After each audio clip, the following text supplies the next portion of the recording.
Welcome to the Roundtable Perspective. I'm your host, Lee Artz. I'm joined today by my guest, Dr. David Nalbone, to discuss academic freedom and diversity of perspectives in higher education. Dr. Nalbone is a professor of psychology with expertise in attitudes and political psychology. His work includes research methods, statistics, social psychology, and stereotyping and prejudice. Recent debates have intensified challenging free speech on campuses, faculty ideological diversity, and the university's role in promoting or not social justice.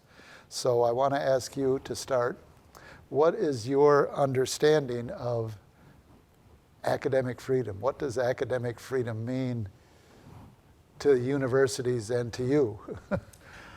Certainly something different than it seems to the legislature. So I would say academic freedom is the right of faculty to express their views without fear of retaliation, without fear of sanctions. It's the ability to do our work, both scholarly work and speaking extramurally, as we see fit. One of the advantages of academic freedom is, for example, if we see corruption or someone is stealing or doing something at the university, we can say, look at this is going on, without fear of being fired for raising those issues. And it's one of the most important parts of our jobs as professors is having that academic freedom, so we don't have to constantly be looking over our shoulder, someone saying, well, I'm going to censor what you're saying. It allows us to, it's initially designed in the scholarly realm, so we can explore whatever we want, even if it's something unpopular, but it also extends to talking about things outside of scholarship, just, here's what I think about even public events, public affairs. Yeah. So does that include, because one of the issues that was raised with the Senate Bill 202, which I'll talk about in a second, does that include things that may be outside your specific discipline? Like I teach communication, which means I often teach classes on media framing, which means I wander into the fields of what has the New York Times said about Israel's war on Gaza, which may not be a specific communication discipline question, but it certainly extends the application of something like media framing to this particular issue. So you're in psychology. How much freedom, academic freedom, are you given to wander outside the closed boundaries of what psychology is supposed to study? Sure, and most psychologists will say our boundaries are pretty vast. Yes, well, we think pretty highly of our field, and most disciplines do. Yeah. Generally speaking, some of the gray areas do appear, and I'll get to some of the context, but generally speaking, academic freedom, you're allowed to speak on just about any issue you want. Now, the one exception is you should not, within a classroom, try to argue outside of your area of expertise. So, for example, I would not be speaking on communication in your area as if I were an expert in my class, especially if it's something not supported by evidence. But as a citizen, I have the same rights as all other citizens. I should be able to speak my mind. And so in that sense, I'm free to speak on whatever I want. Again, with the professional norm in place, I shouldn't speak as if I were an expert on something well outside of my area of expertise. Well, that pushes us to this question of the Senate Bill 202, which has now become a public law, 113, because it's presented as a means to promote diversity and protect free inquiry and expression in state higher educational institutions. It requires diversity committees to prioritize cultural and intellectual diversity in their programming, and it sets strict rules for disciplinary actions, tenure and promotions. It mandates regular post-tenure review and establishes procedures for lodging student complaints about non-compliance with this intellectual diversity. So in that sense, despite what it's intended to do, the question could be, at what point can you, because it seems to imply intellectual diversity would mean you need to give equal space to those scientists, however few they are, that say climate change is not human-made, it's just part of the Earth's cycle, and this is not something to be concerned about. So that would be, when I read it closely, despite its intent, it still seems like if you talk about climate change as evidentiary, obvious, right? There's floods, there's fires, there's heat, people dying from heat, but this would imply that you need to give an opportunity for those that dispute the fact that there is climate change. I don't know, equal time or balanced time? Balance, yeah. It's some of the concerns about the way the bill is written. It's George Orwell would have been proud of this bill, which is not a compliment to the bill. Or to George Orwell. To say that we need to have free inquiry, we were already doing that. Yeah. We did not need a bill to advocate that. That was already part of what we regularly do. Yeah, we have disputes all the time. But that's part of normal free inquiry. If your way to advance free inquiry is to add regulations, that's a bit of a contradiction in terms there, as I see it there.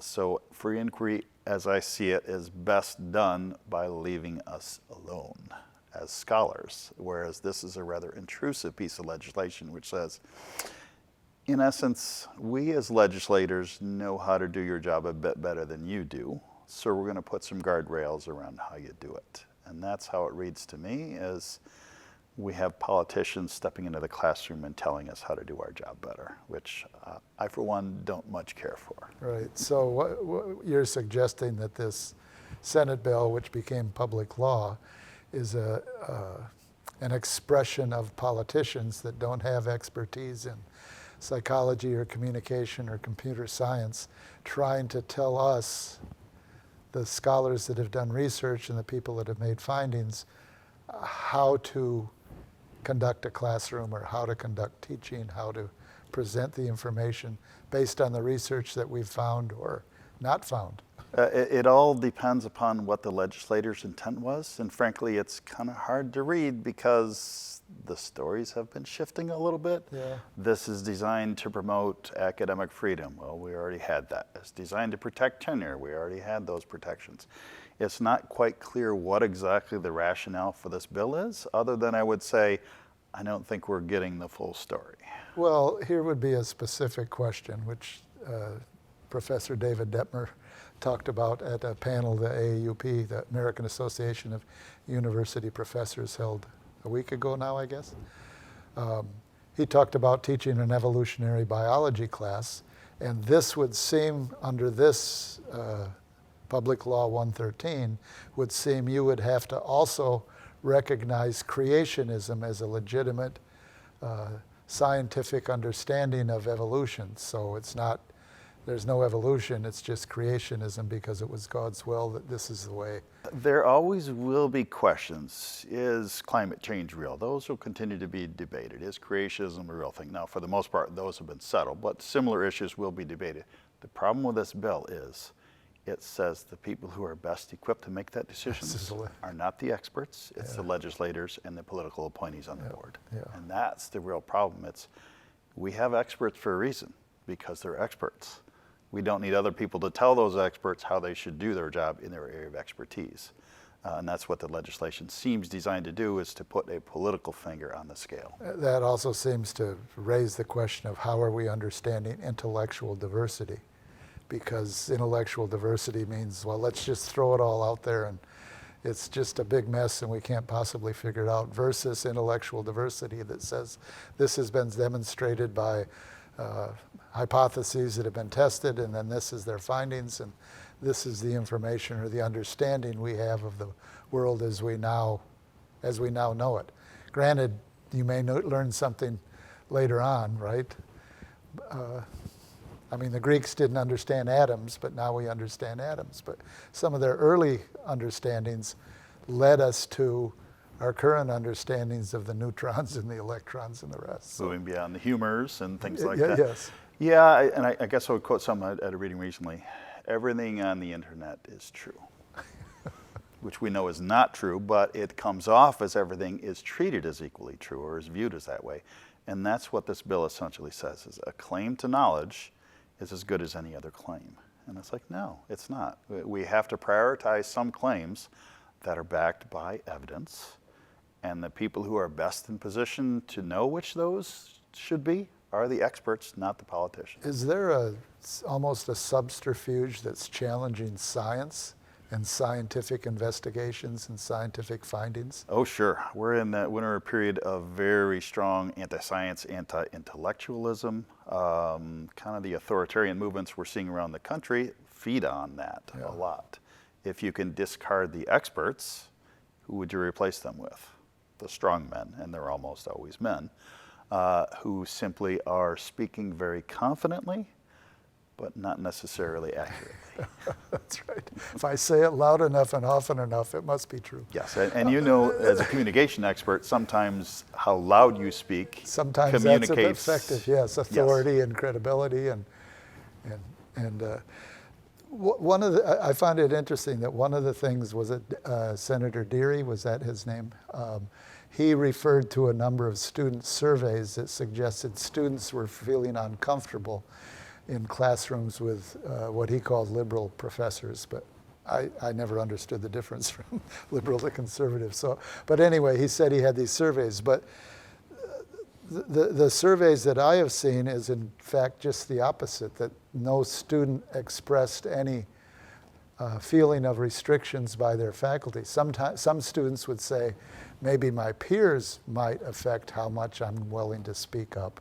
And I've been in classrooms where students are afraid to speak because they don't want to be thought to be disagreeable with their other peers, or you don't want to talk about race or gender because it might make you uncomfortable. So what could be the likely effects of a law that includes a provision where students are encouraged essentially to file complaints against individual faculty members for not entertaining intellectual diversity? So I may not like what the professor says because, I don't know, I believe in creationism, or I believe slavery wasn't all that bad, or I believe the Holocaust didn't really happen. What is the likely effect of those kinds of requirements that are embedded in Public Law 113? Not good. So normally there is, when a student has an issue with a professor, there are some power dynamics there. Yeah. It certainly can be challenging for students because there is a fairly large power differential. Still, professors as professionals, our goal is to say, let's hear out the students, and if there's an error of fact, you know, the Holocaust did occur, then we could correct a student on that. If it's a difference of opinion, then we respect difference of opinions. When you have politicians putting their finger on the scale, then what they're saying is, these opinions are more important than these other opinions, even if they contradict some of the known facts. Yes, yeah, then we get into dicey territory there of, you know, sorry, my opinion is better than your fact because I have these people on my side. And that's not good for scholarly inquiry. That's not good for students learning.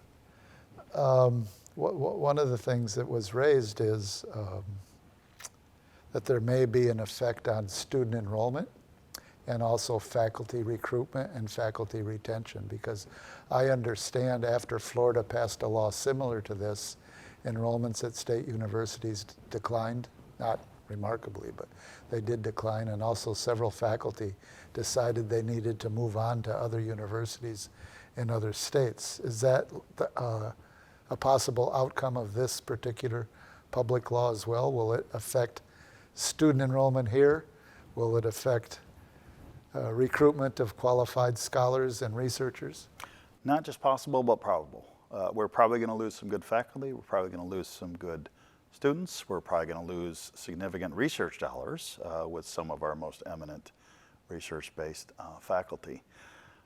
And something that is relevant as well to those of us in the Purdue system, obviously Purdue just did rather well in the NCAA men's basketball tournament, athletes. We might lose athletes.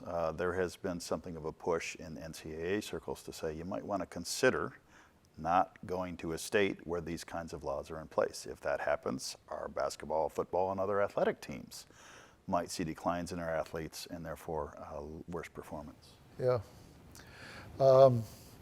I wonder if you could talk a little bit about, if you believe that there's some connection to other state legislation, because I know that in Texas, Arizona, North Carolina, Florida, and Tennessee, they all had similar legislation that was saying we want to protect intellectual diversity, we want to make sure faculty don't indoctrinate our students, I think is a word that appears quite frequently. But do you think there's some, I don't know, a progression that goes from Florida to Texas to Tennessee and it works its way into Indiana? Is that? There seems to be. And from some of our top administrators, we've even been told our legislature seems to be about 2 or 3 years behind those of Florida and Texas. So what was occurring there a couple years ago is happening here.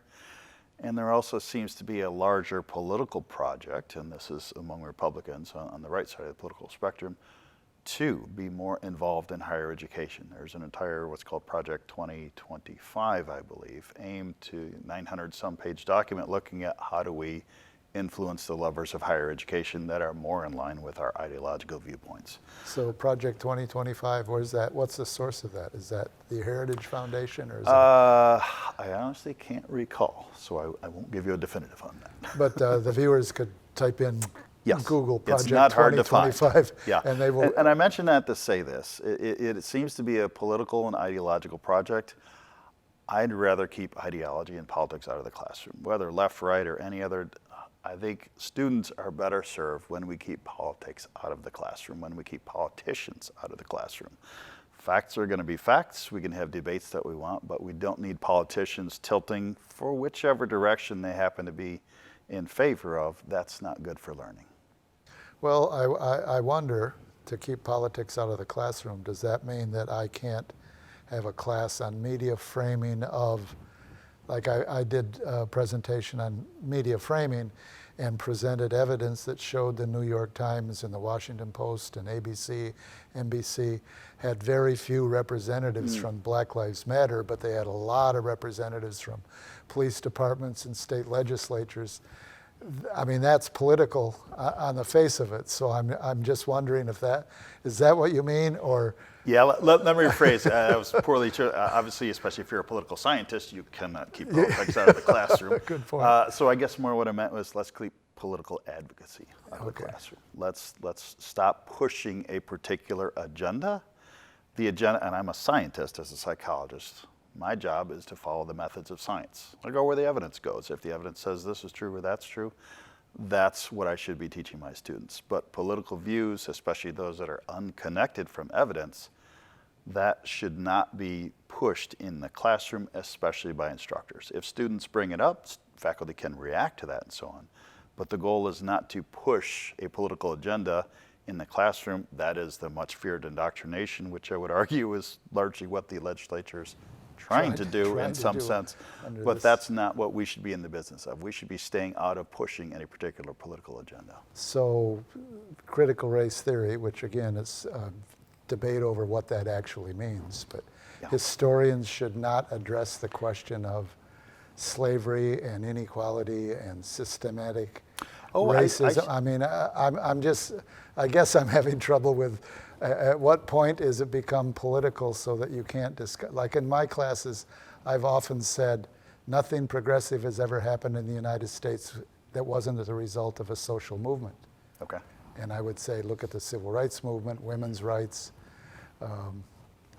climate actions that's happened, the EPA, right? And I don't just put it with one party or the other.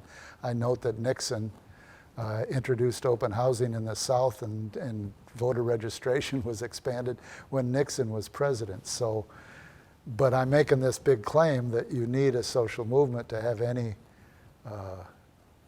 democratic result. I guess that would be a good. So, should we not advocate on behalf of humanity or citizens or democracy, because that's also political indoctrination? You see my?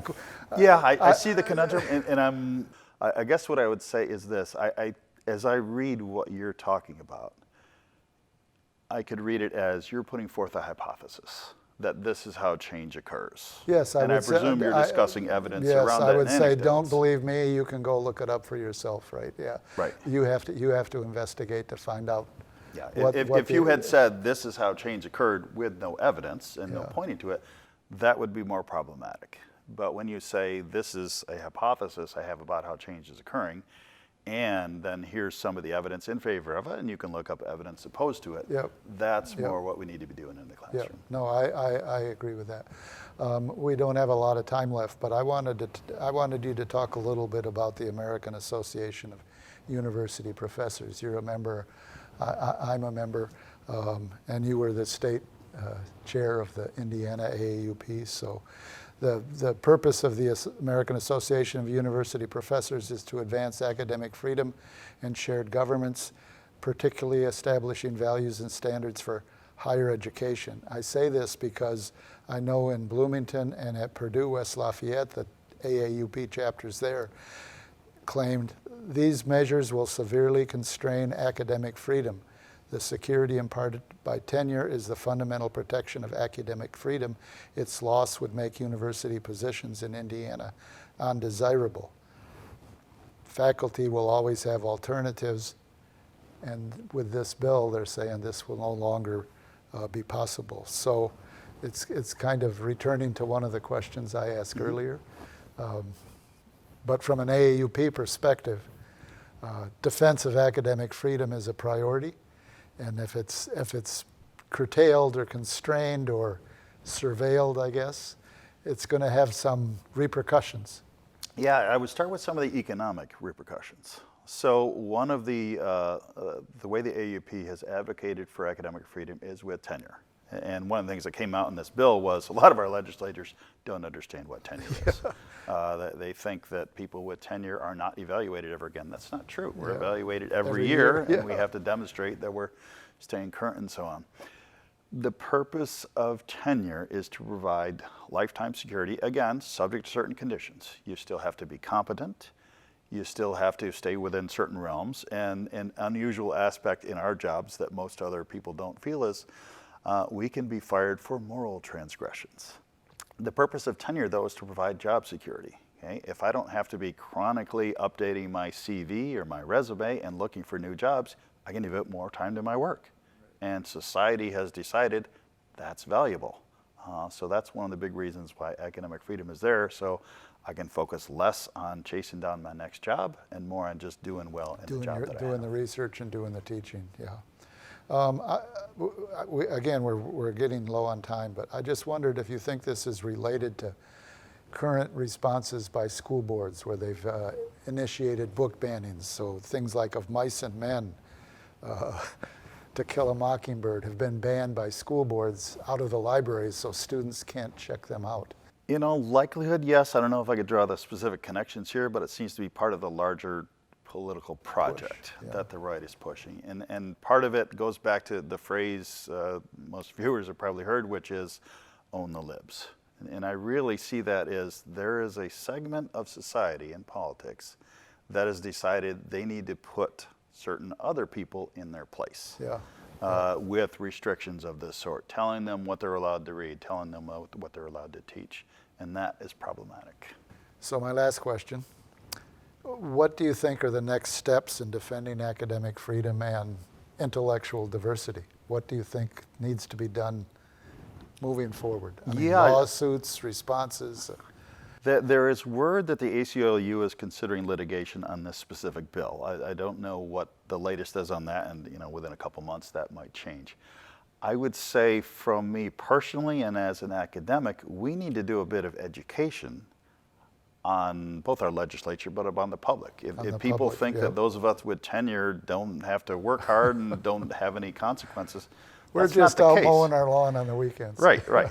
So I think we need to let people know, and we've lost a little bit of the battle because I think we didn't feel we had to fight the battle. I don't think we realized just how seriously people misunderstand what it is, what we do. And so I think at the state level, the state AAUP level, we're talking about an education campaign, especially for legislators who either misunderstand or at least claim to misunderstand what we're doing. But I think the larger public, I think we need to defend what is tenure, why it is important, why not. It's obviously beneficial for me. Why is it beneficial for you as a member of society for those of us who have it, citizens at large and students in the classroom. Right. It's not Yes. just a perk for me, it's designed to help society. Yeah. Well, sorry, Dr. David Nalbone, that's all the time we have on our program. I want to thank Dr. Nalbone for joining me today on the Roundtable Perspective. I'm Lee Artz. We'll see you next time.